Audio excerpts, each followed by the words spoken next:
Okay guys, so this video is just a brief introduction to Photoshop. I'll start by explaining the important settings you need to know when creating a new document. We will then look at the Photoshop interface, where I explain the tools and panels which are available and how you can customize them to suit your needs. So let's get started.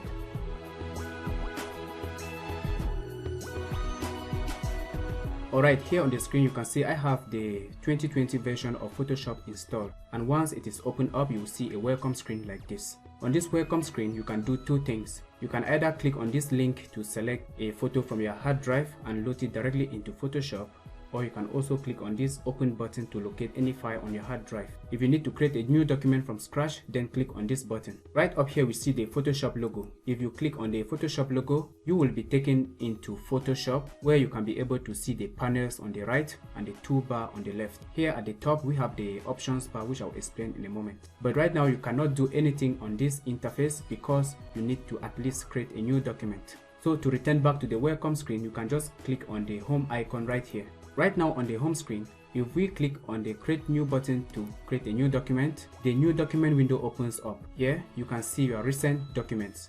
Okay, so if you come here and create a new document and then you come back to this page, you will see the document size and the settings right here.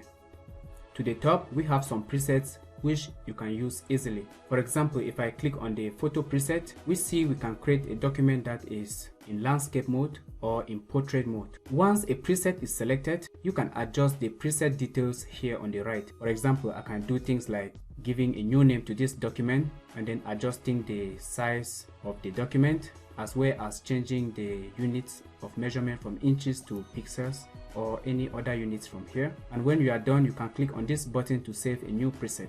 The new document window you see here is for the recent versions of Photoshop. For those of you who are familiar with previous versions of Photoshop, you know this is not how the interface used to look like. In my opinion, I prefer using the older interface, as it gave me the possibility to see the size of the document I'm creating. So I'm going to click on this button to close this new document window, and first I will go to my system preferences by pressing Ctrl K, or if you're using the Mac you press Command K.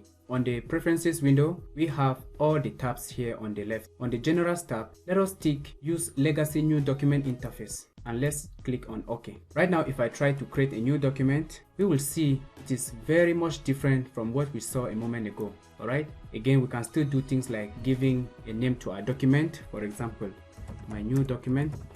Alright, then if you need to change the type of document, you can also click here on the pull down menu and you can choose photo, art or illustration, or just any preset from here. Right now, before we go ahead and click on the OK button, let us make sure we understand what these settings here all mean. Alright, so right now you can see our document is in inches. Of course, we can click here and switch to pixels. The relationship between the image size and resolution is measured in pixels per inch, or PPI. Okay, so if I set this units of measurement to inches and then I take the width of this document to 1 inch and the height to 1 inch, then let us take the resolution to 100. We now create a document that is 100 pixels in width and 100 pixels in height. And down here you can see the image size, that it is in kilobyte, just 29.3 kilobytes. So that tells you this is going to be a very tiny document. And if I take the width to 10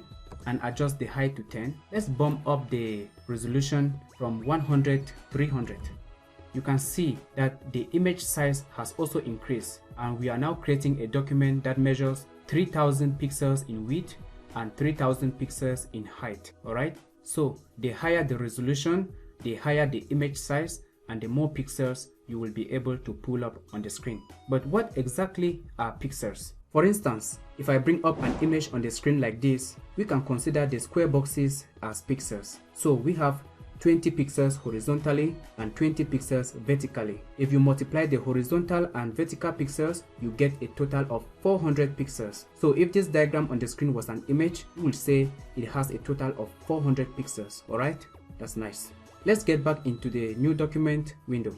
In fact, you can create a document of any size in Photoshop, assuming that your computer's power can support the document. Just to let you know, most of the times if you are working in Photoshop and you see that your brush tool is very sluggish or it is very difficult zooming in and out of the document, then you might consider adjusting the image size and resolution. Sometimes we might need to create a banner for a website or maybe a YouTube thumbnail. Alright, so if you go to the YouTube thumbnail, you will see the dimensions are given in pixels, alright, not in inches. So in situations like that, you can always go to this pull down menu and you set the document unit directly to pixels. And for the YouTube thumbnail, for instance, we can enter 1280 by 720, and we will be sure this size is going to fit according to YouTube standards. And down here at the bottom, we can see the corresponding image size. It is just 2.64 megabytes. Then down here we have the color mode.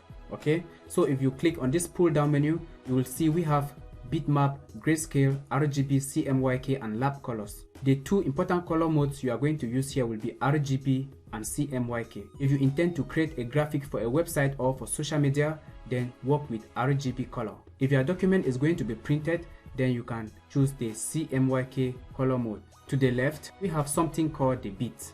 Alright, if I click on the pull down menu, you can see we have 1 bit, 8 bit, 16 bit and 32 bit. Right now we are currently set to 8 bit, and I also want you to take a closer look at the image size. It is 2.64 megabyte, but as I increase the number of bits from 8 to 16, you can see the image size increases as well.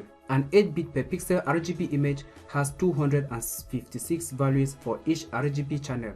If we talk of RGB channels here, since we are in RGB color mode, we have red, green and blue. So these are the 3 channels we have.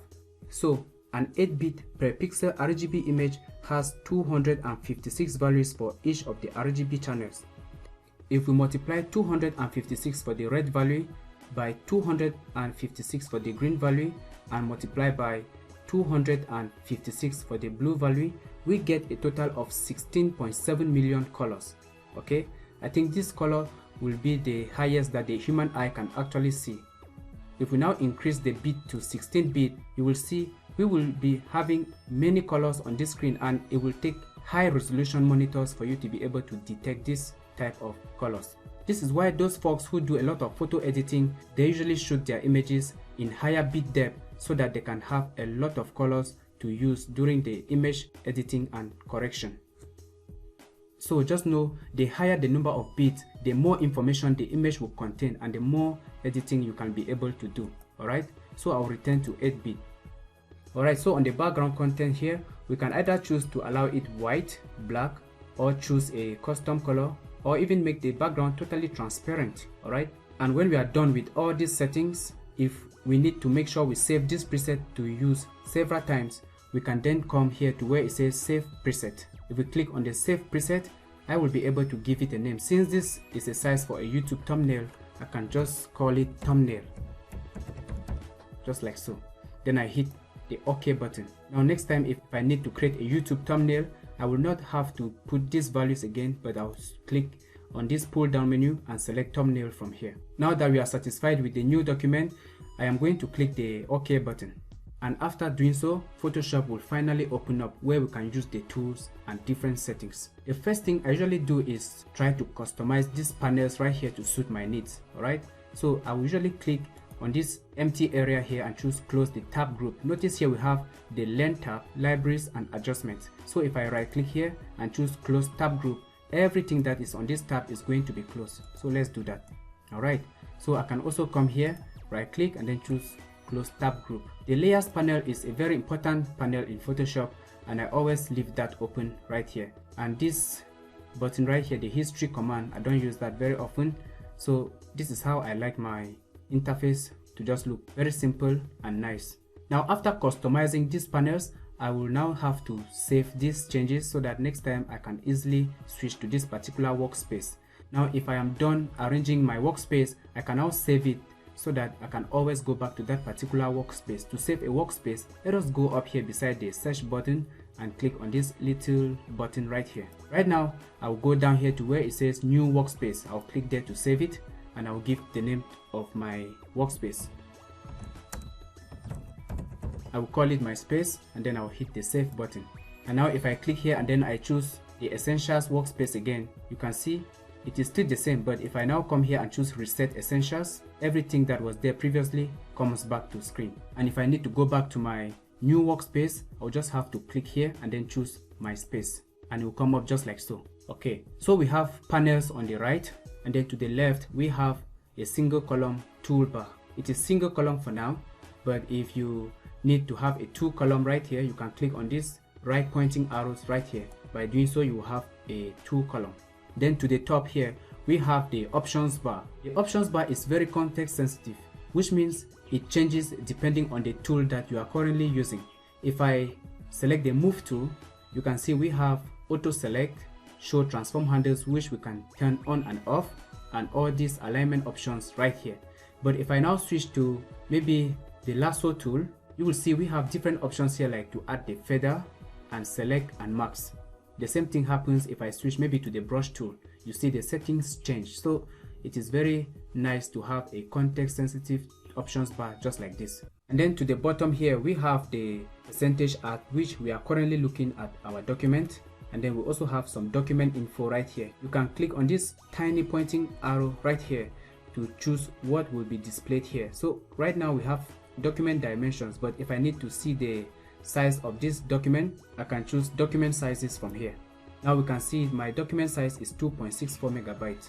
Okay, then in the middle here we have your canvas. Okay, this is where most of the work will be done. So guys, that was my brief introduction to Photoshop.